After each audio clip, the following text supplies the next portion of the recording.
Hello, world. This is Hello Chaos, the podcast about the ups and downs, ins and outs, struggles and triumphs of entrepreneurship. I am your host, Jennifer Oladipo.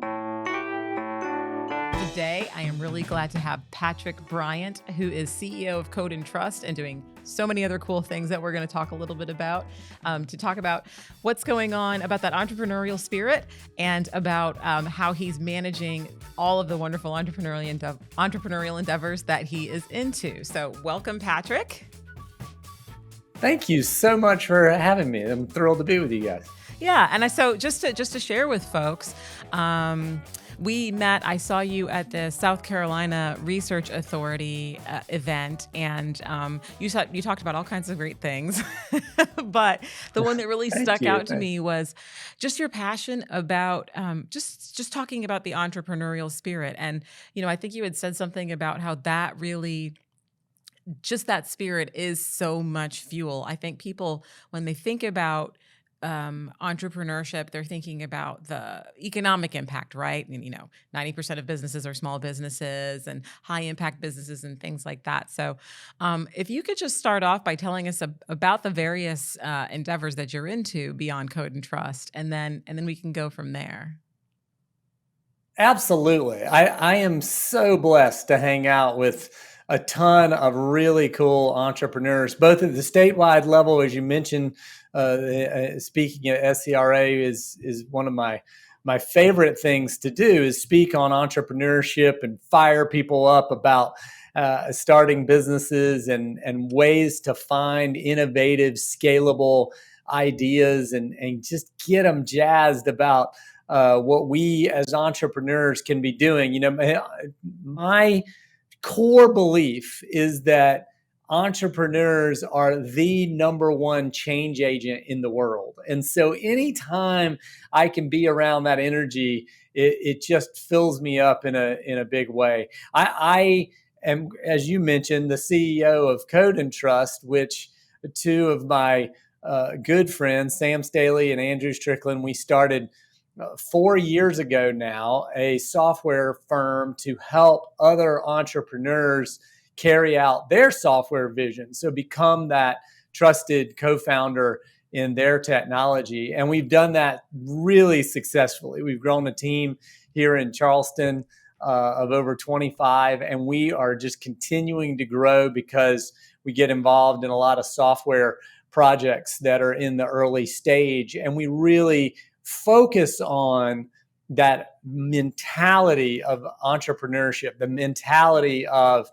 moving quickly, finding what's working, focusing on that, listening to our clients and iterating the product. And so that's my core focus. But as you mentioned, over time, I've been involved in several other companies. I tend to think of them as movie scripts. I'm a bit of the executive producer. People say to me, Patrick, I'm not quite sure what you do, but yet every business you're involved is successful. So we need you.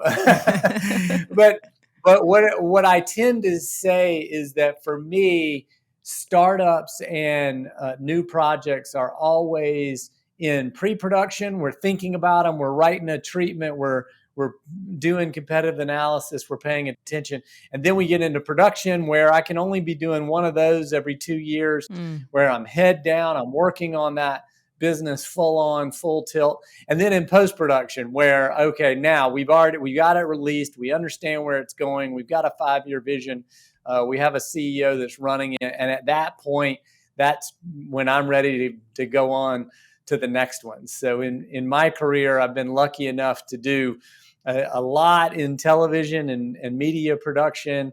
Had a little stint in rolling papers, helped found a nonprofit for entrepreneurs here in Charleston called the Harbor Entrepreneur Center. And then since then, it's been a string of software companies, software for nonprofit events and Event.Gives, and software for HR and helping employees with retention through our company Team Foria. and then as I mentioned, Code and Trust. So yeah, I've been lucky to run through a few. And that wasn't just a little stint in rolling papers. That was like for those who don't know, these are gold papers. And I checked out your clientele, and I mean, is like amazing. So the podcast audience actually our digital zines are hyper local, but the podcast is national. So we've got people from coast to coast on, and so there's a very good chance that somebody might have encountered these like literal gold rolling papers. The And gold so rolling papers you mentioned, shine papers, we're in 3,000 stores around the United States. yeah. And it was a blast to create that product. It was just a super fun time. My business partner, Dave Brown, and I had a cigar distribution company that was operating really well, but had a national presence. We were the largest cigar distribution lineup on the Vegas Strip. And so we had all these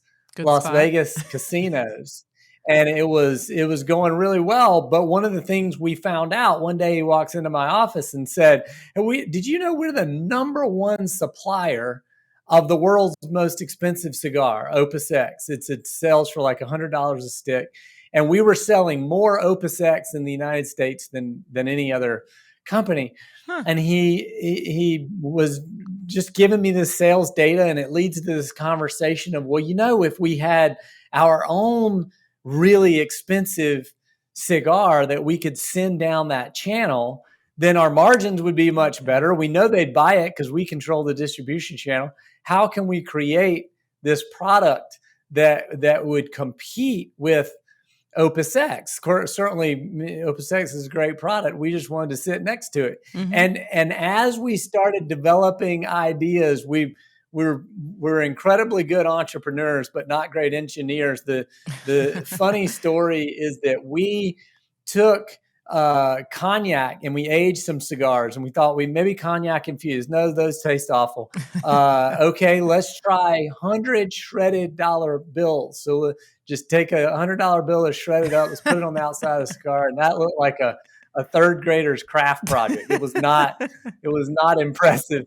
But we loved this idea and had laughed a lot in doing it around burning money. We thought that was so cool. We're like, how do we play off of that? What can we do? And we thought, this is amazing. We'll take gold and we'll put it on the outside of the cigar. And we envisioned and talked about like gold dripping off a liquor bottle, right? Yeah. Like wax on a liquor bottle. And as we saw that in our minds, we're like, oh, that's great. We'll melt some gold. We'll put a cigar in it and we'll see what that looks like. And as my business partner was heating gold in a double boiler, and it wasn't melting, we Googled the melting point of gold, at which point we laughed at ourselves because you can't melt gold in a double boiler on a stove. Yeah. So that's a fail. And had we done it and dipped a cigar in it, you'd have no cigar left. So it was a total fail engineering wise. But it really put us on this path of gold. And so what we ended up doing was inventing a 24 karat gold cigar where the outside of the cigar is 24 karat gold leaf with a patented process that we use so the gold doesn't come off on your hands or your mouth.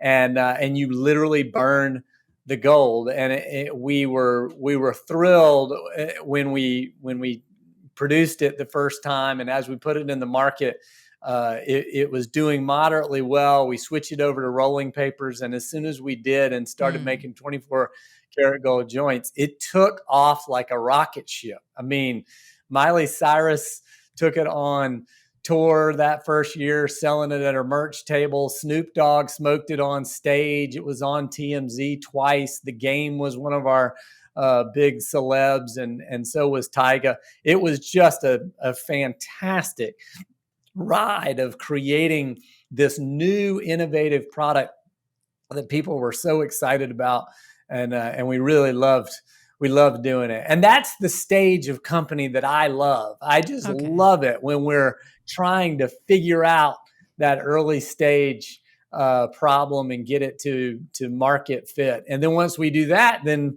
I'm happy to move on and find the next one. But yeah, that was a fun ride. I appreciate you let me tell that. Yeah, well, and it all sounds like a ton of fun. So, like, as much as I still have a million questions about the gold, what's super interesting about that story, though, is that experimentation. And so, I don't want to put words in your mouth, but I'm guessing that is part of what it is about entrepreneurs that you feel is, makes that. Would you say the number one change agent? That entrepreneurial spirit. So, Exactly. yeah. So, I talk a think little bit that's about how that. we become that change agent. Yeah, it is the innovation. It's the desire to do the new thing, and then not only do we get to do the new thing, but we then get to put it in front of someone and say, "Hey, does this solve the need? Is this interesting to you? Is this something that you would want to purchase?" And if the answer is yes, then we're going to do a lot more of it, and we're going to play with all kinds of iterations and have a lot of fun. And many times in my career that they have resoundingly said, no, that is not that is not the right solution. Yeah. And you need to go back to the drawing board. It costs too much, or is not that interesting of a product compared to what else is out in the world. And when I hear that, I really do try very hard to take it for not rejection, but very valid market data Hmm. that says, "Hey, no, this isn't right. We gotta figure this out." And that is what's so much fun to me. In the software space, it is so much easier because when we deploy a new piece of software, we can put it in the market, and then we can get user feedback almost instantly. Right. We can scale around the world very quickly. And in all of those cases, software makes it really fun to work on that new solution to a problem that's happening. And so that's what we end up doing, spending so much time at Code and Trust, and why I get so jazzed up about it, because clients walk in every single day with a problem. If it's a police station consultant that we just helped, or a concussion protocol medical device, or a large corporation that's tracking different clients, all of that data and putting that together in software that can solve their problem, and then pushing it out to the client or the employees and getting that market feedback, that to me is just the most fun.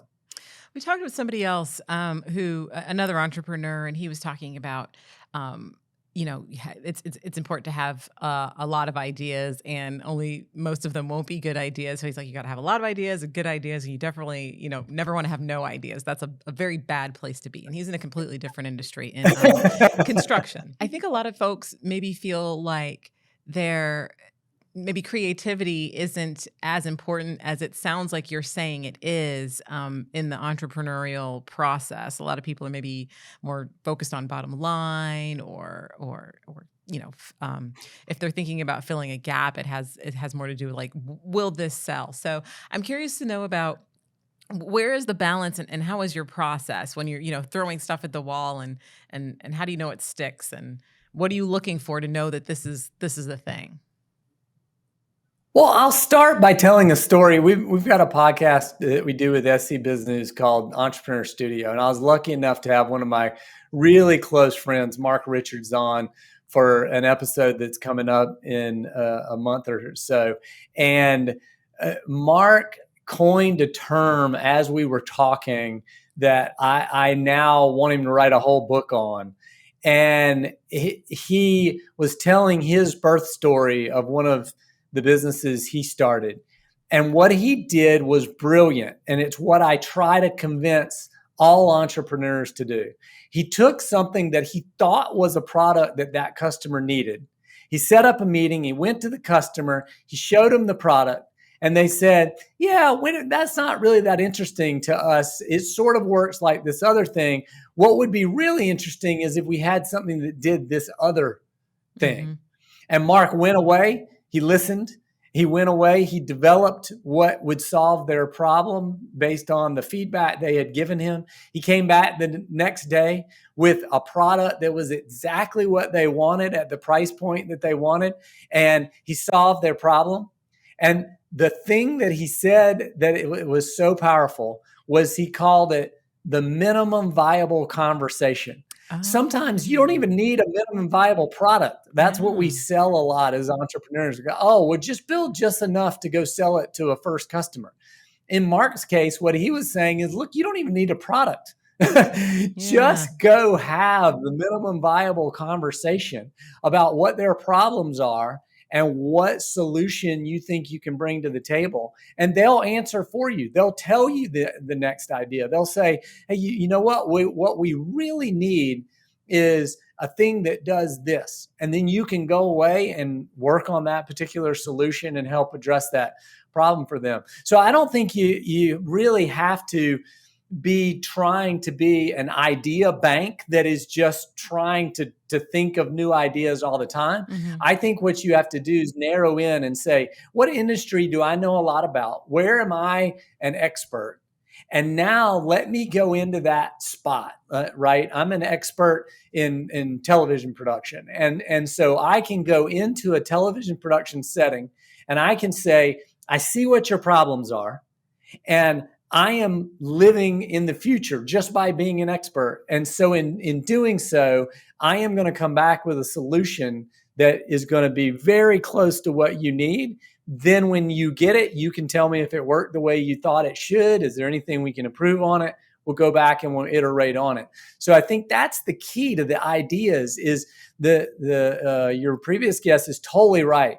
Entrepreneurs are idea machines, but they need to be critically focused on the problem Hmm. and what they can do to solve that problem, not just blanket ideas of what they think they should exist in the world. I don't think we would have ever said, "Oh my gosh, we really need a 24 karat gold joint in this world." I just don't think we would have said that. A 24 karat gold cigar was not on everyone's mind. Right. Uh, but knowing a specific problem, a specific price point, and a distribution company that had a need, that box gave us an opportunity to work inside of and come up with all kinds of different ideas.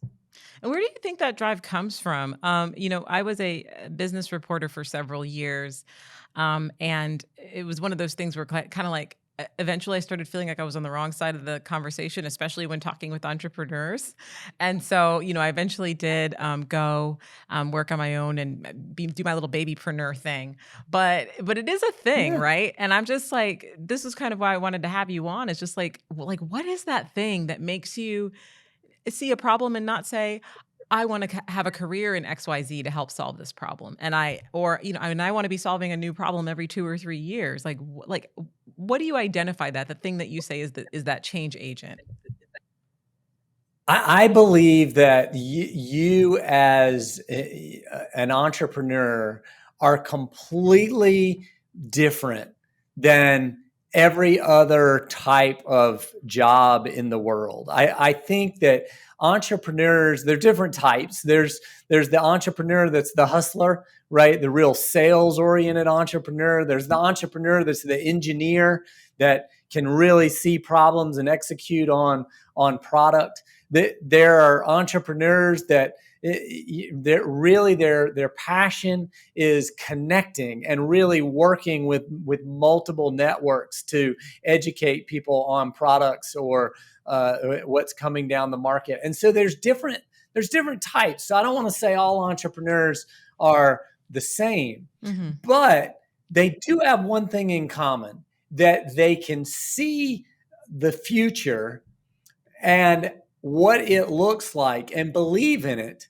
before other people come along to support them, right? and Oh. and that to me is the power gene, the superpower, is that when they are able to, as a construction entrepreneur or they're a sales entrepreneur, they can walk into a situation and say, this hasn't been sold to 100,000 people yet, but I can see how it will be. And Hmm. in 3 years, we will have sold it to 100,000 people, and watch how I'm going to do this. Hmm. And the same for construction, right? A developer, a land developer entrepreneur can go in and see a piece of land and picture the homes or the buildings that are going to be on that land, and they will go in and vision it and make it happen long before anybody else can picture what is there. And that to me is that critical piece that allows them to do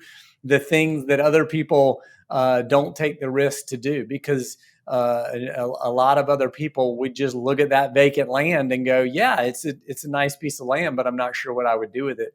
And I think that's the difference, is the entrepreneur visions what the future can look like, and takes risk and runs out there and sees if that vision holds true. Now, a lot of times, like I said, we might see that vision and we'll run toward it, and then very quickly go, "Oh no, whoa!" It was that was not a vision that was going to be fulfilled very quickly. So I'm gonna walk away from this one and go try again on something else. So I do think that's what entrepreneurs are: mitigated risk takers. They take risk, but they do it in a way that they can come back and fight again tomorrow. So that's kind of that can be sometimes a lonely, you said before anybody else comes aboard. So you've got this passion, but you're kind of alone for a minute. And how do you deal with that? Whether it's, well, I'm a partner person. Everyone that's okay. have seen any of my businesses knows that I just love partners. I don't like to go to the movies by myself. I don't like to eat by myself. I'm not sure that I like myself that much to spend that much time with me. But I will point out that in my businesses, every single one of them has other partners that are bringing complementary ideas and skill sets to what we're accomplishing. Mm-hmm. And that's important for me. I need to know that other people are going to play, other people like this idea, other people are going to bring their skills and energy to this process. And so for me, I'm a little different in that regard, because I very much like coming up with an idea, working on it with other people, and that drives me. And so my first building of the team is that moment that I say, oh, this has traction. Because if I take it to one of my business partners, Sean Moffitt, is he's just an amazing executor in business. And if I have an idea and I take it to Sean and I say, hey, this is what I'm thinking about, I think it could work, what do you think of this idea? He's a great barometer to say, yeah, I totally think that makes sense. We should go run at it. Or these are the areas that I'm worried about. How can we prove out what you're talking about? And he's not a no guy. I don't care for no people, but he is completely willing to say, these are the challenges I see. Uh-huh. We need to go prove those out first. And I love that. I think that's a great way to look at it. That's interesting. And so it's important to not, what you were saying about him not being a no guy. So like, what's the difference between a no guy and Sean? Well, I think sometimes when you're hanging out with people and you're pitching them an idea and they come back immediately with why it isn't going to work, then that to me is one of the toughest people to convince of an idea, right? Because now it's just like, look, you're just giving me every reason it's not going to work. And that's really tough. On the other hand, I don't mind people giving critical feedback on what we need to pay attention to. In the accelerator that we run, the Harbor Entrepreneur Center Accelerator, we teach our young entrepreneurs, I shouldn't say young, our new entrepreneurs to take advice through the lens of who's giving that advice. And your mentors that don't have a vested interest in your company but have created companies, they're going to give you different advice than your accountant, than your lawyer, than your investor, than your business partner, than your wife, than your mother. All of these people are giving you good data points around your idea and what you should do next. Having said that, that doesn't mean that the advice is equal. Right. Your mentor is going to give you incredibly good advice as someone that's been there before. The story that I like to paint a picture of is think of the entrepreneur standing at the top of a large cliff getting ready to jump off. And their mentor is standing there saying, look, I've jumped before. And this is what I would do. And you're definitely going to jump. And I know you're going to be good. And I have faith in you. And that's what a mentor is there for. And then your accountant might be standing there saying, hey, no, do not jump. Don't do it. There are rocks and it is a bad situation. And your lawyer is going to say, oh my gosh, people have died here before. It is just not a good place to jump. And you need to know which lens to take that advice through, because as an entrepreneur, our job is to jump. Our job also is to listen to the accountant. He just told you there were rocks down there. Let's make sure you know where there are so that you don't jump on a rock. And the lawyer said other people have died. Let's figure out how they died and what they did so that we don't die, right? So there's good advice that comes from no people. But at the end of the day, we as entrepreneurs, our job is to find the opportunity, look for the risk that others aren't willing to take, and then take that jump.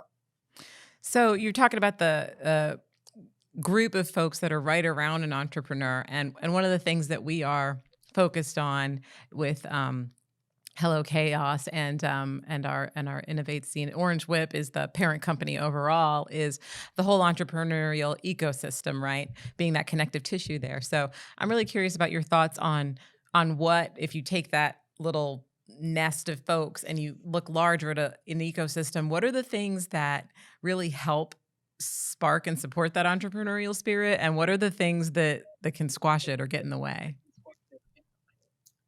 I think to the advice I just mentioned, if you focus on the ways you're going to fail, then you're going to fail, right? And if you focus on the ways that it's not going to work, then you're not going to do it. What I really suggest is for people to have that yes attitude of, we can figure this out.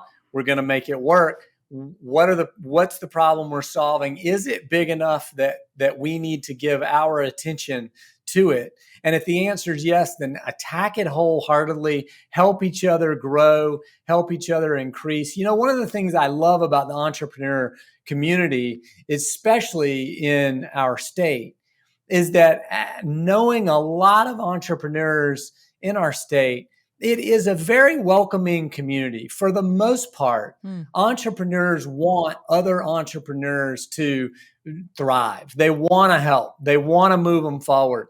And the ones that have made it are trying really hard to give back to the ones that are true and sincere and honest and have integrity, and they're out there solving problems that are really helping their clients. I think you find that the mentor level entrepreneurs are really there for them and really willing to help them move forward. So that always gives me great happiness in seeing that. One of the things that we say at Code and Trust is that we're a little bit like a preschool teacher in that she wants your kids to be successful. She wants her kids to be successful. She just wants everyone to be successful, right? And at the end of the day, when she's retired, and a person comes up to her in public and goes, you know, you were my kindergarten teacher and you meant a lot to me, and what you did was really important. That's her fulfilling moment. And that's how we feel at Code and Trust. Like we've got our own businesses, and we want your business to be successful. We want our businesses to be successful. We just want everyone to be successful and moving forward. And our fulfilling moment is when people say, hey, you guys helped me in a time that I didn't have it all figured out yet. And I just can't thank you enough. When I get told that, I know that I'm showing up to the right place, having the right culture, and making a difference in the world. And that's what I would push for any entrepreneurial ecosystem kind of way of thinking, is just help everybody move forward. And in doing so, you will absolutely help yourself move forward. I'll end with this one thought that I push on entrepreneurs, which is the number one way to make money is to make someone else a lot more money. That's So when you're yeah. starting out, Yeah. stop thinking about making money. Think about how you can help someone else make a lot of money, and they will happily pay you Yeah. for you doing that. And you will have all the money that you need if you can help other people. Yeah, that was the thing I figured out on my own, and I had a conversation. Like I remember having a conversation with my husband, like, "Oh, the thing is, because I'd just been employed all those times. I was like, wait, if you make other people money, that's all I need to focus on. The money will come, and it's like so true. It's like instantaneously, like a lot of what factors or indicators I would say shifted in terms of like the business and how it was going. But yeah, that's huge. Like figuring out. I And a think the lot of solving problems entrepreneurs comes a miss lot. that. Yeah, yeah. Yeah, I agree. I think a lot of entrepreneurs miss it in their pricing model. That's where I actually created that takeaway, was talking about pricing models, because when you're building out a product and you're looking at, selling it at retail, selling it at wholesale, selling it at distribution level pricing, as you look at those different tiers, I really do push on entrepreneurs to understand that if you give a broker a really good deal, that he can go sell it to a distributor who can sell it to wholesale, who can sell it to retail, and you leave plenty of room in your margin for all of those people to win, Mm, then you're going to scale, because they're going to all help you drive the product. If you try to jump right out there and cut all of them out of the mix, and hmm. you don't want any of them in your pricing model, you're going to have a tough time scaling, because you're not going to have the wind at your back of all these people also moving the idea forward. Thank you. That's a really helpful insight that you just don't really hear that often. So, I wanted to, Patrick, talk a little bit about you personally, right? So you're talking about being really passionate about your businesses and other people's businesses as you do business, and you're working with an accelerator and all this stuff. And like, how do you, how do you keep the energy, first of all, for all those endeavors?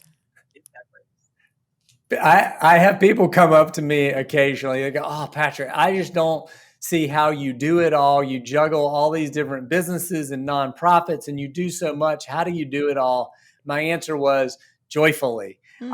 I am just blessed to wake up every morning and fight on these issues. I think that when you get to a place in life that you don't have to go to work tomorrow, that you've exited a company, and you're at a place that you get to decide what you're going to do tomorrow.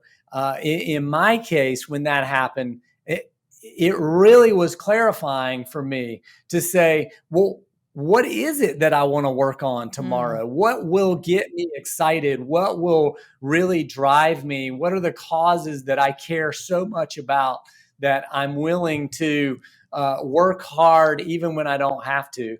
And it actually made me incredibly more successful, because I started picking things and taking things off of my plate that weren't for me. I'm not details long term oriented, and I tend to surround myself now with people that handle those tasks, and it allows me to free up to be what I want to work on.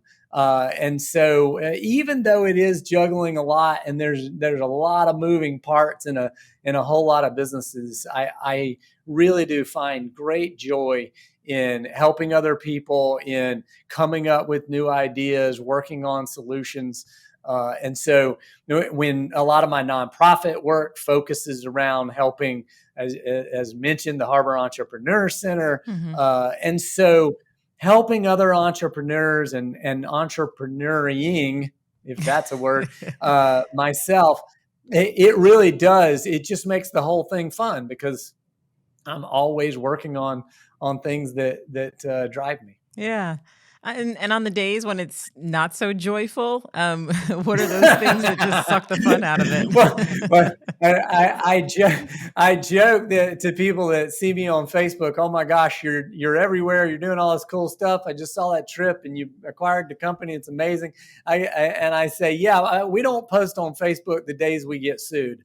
Don't believe everything on Facebook. I really do try to do the right thing. I try to live in a way that we're moving forward in a positive light. Having said that, there are a lot of people in the world that are constantly coming at you on any number of issues. If you've got more than 100 employees, you've been sued by someone. I'm certain of it. The reality is that comes with the game. And I have been able to get to a place, at least so far in my life, that when on those bad days, and there are really bad days, I tend to just say, how quickly can I get out of this negative situation? How can I move it over to a lawyer that's going to focus on it, or an accountant that's going to focus on it, or how can I get myself to a place that I'm working on the things that are moving us forward, that are being positive, and I can go make a lot more money by being positive rather than spending time on the negative things. I had an employee a few years ago who caused me a ton of problems. I mean, it was just, they were very disgruntled, and they just were causing a lot of grief in my life. And as I was going through that process, I called my top performer employee and I said, I just want you to know that I am spending about 10 hours a week on this negative situation with another employee. And I am committing to you that I am going to spend 11 hours a week on you in making you better. You tell me what you need and how we can grow this company. And because I am going to focus on making us better more than I'm focused on the people that are tearing us down. And I think that that's the attitude that gets me through it. But I'll be very sincere and truthful. Yeah, it hurts. It's painful when they come at you, and it's not a fun experience. And I wish I wasn't as good at depositions as I am, but it really does. It's something that comes with the territory, and you just have to fight through it and stay alive to make it to the next one. Why is that? This is not an unfamiliar conversation, so I'm just like, what? Why is that? Yeah. Is this the nature of business, or like?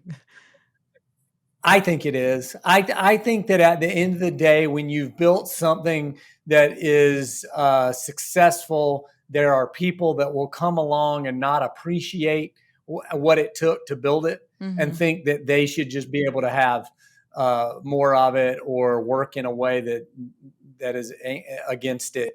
And that's just the nature of business. Sadly, I think if we could start a company that had no employees and no clients, then we probably would have none of those problems. But I'm not sure. I'm not sure we're going to pull that one off.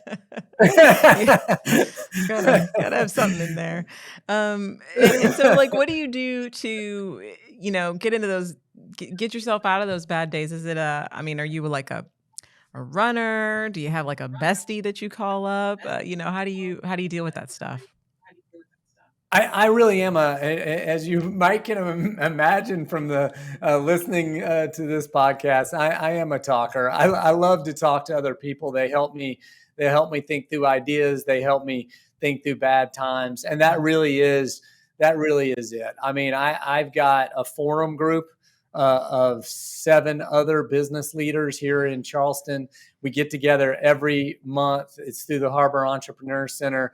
I'm also a member of EO, the International Entrepreneur Organization, and it has forum groups and chapters around the world. Forum is an amazing place where you get to go and meet with 7 other entrepreneurs who are fighting, but not on your issues. They have their own stuff and you're not competitive. And it really is that place that you can lay out. This is what I'm going through. This is what I'm struggling with. And they can sincerely listen and help and give you good feedback on how that works. So talking to others and working through it with partners and friends, entrepreneurs and forum groups, that to me, that's my number one way of dealing with it, and really keeps me very level. How do you recommend that people create those groups for themselves? Obviously, you can shop around for something that's more formal, but what about creating an informal group of entrepreneurs? What should people be looking for that that advice that keeps that spirit going and that's actually like good advice? I agree. That is to me a passion of my lifetime has been finding entrepreneurs that I value, that their ethic is aligned with mine and their goals are moving forward in positive ways. And then I try to surround myself with them so that I can communicate with them as things happen and help them move them forward as much as I move myself forward. So I think looking for people that meet that, and then being for them someone that they want to bounce ideas off of, so that ultimately you'll have a good give and take relationship. I do agree with informal forum type groups. I think there's absolute power in getting together with 3 or 4 other entrepreneurs on a monthly basis. It really just being able to communicate with them, hearing what they're going through. You said something very critical in the process, which is it's just going to happen, right? Like, I mean, painful things are going to happen. And the answer is, yeah, I mean, I agree with you 100%. It is going to happen. And if you can surround yourself with other people that have been through similar type things and are going to go through them one day, it really puts you in a place that you can at least find perspective in the moment and say, all right, it's not just me. I'm not alone on this hill. I've got other people that have been through it. I've got other people, other mentors and other business associates that can understand what's happening to me. And really, it takes a lot of the pressure off when you start to hear that. I love that. Well, we are out of time, amazingly. It went really fast for me. I don't know about for you, but thank you so much for your insights and sharing your story. It's great to have someone who's got a lot of perspectives, a lot of experience, and has seen the entrepreneurial experience from all different sides. So thank you so much for that. And for folks who are wanting to listen to this again or check it out or see the visuals, Hello Chaos Podcast is on all the podcast platforms, so just go in that search bar and find it. If you've been listening, let us know what you think about what Patrick has shared or anything else. All those likes and reviews, they're really super helpful. We're also on YouTube and in the Innovate zines that are in multiple cities, starting off in the 3 South Carolina markets of Greenville, Columbia, and Charleston. And so keep checking us out. We'll bring you folks like Patrick as often as we can, every week actually. But often if we can, this nice, great caliber of guests. So Patrick, thank you so much. Is there any just a kind of last thing you'd want to share with our audience of like-minded folks? My number one thing that I say to anyone that wants to be in the entrepreneurial space is just get started. Wherever you're at, it is the beauty of entrepreneurs. If you are a 12-year-old and have lemons, you start a lemonade stand. If you are a 60-year-old expert in trucking, then you can absolutely start a brokerage trucking company this afternoon. It just gets started right where you're at. And then once you get going, you'll find the next path to hopefully the innovation and the scale and the ability to really grow something amazing. So I'm just thrilled to be here with you, and it was a super blast. Thank you so much. You heard it, folks. Start today, this afternoon. Thanks, Patrick. Take care.